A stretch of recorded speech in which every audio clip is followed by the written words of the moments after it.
এ দাঁড়া দাঁড়া, তোর মনে যদি এমপির ছেলেকে বিয়ে করার ইচ্ছা ছিল তাহলে আমাকে মিথ্যে স্বপ্ন দেখালি কেন?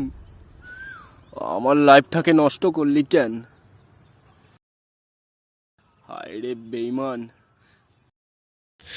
গত 6টা মাস কোথায় কোথায় না খুঁজেছি তোকে, কি কি না করেছি তোকে পেতে। দেখ দেখ এই 6 মাসে কি অবস্থা হয়েছে আমার।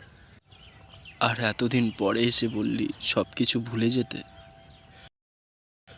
নতুন করে জীবন শুরু করতে।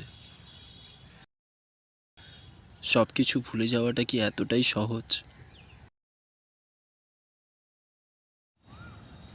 যা যা এখান থেকে। এ দাঁড়া, তুই নেক্সট মান্থে লন্ডন চলে যাবি না?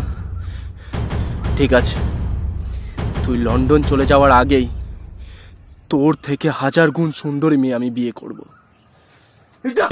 চলে যা এখান থেকে।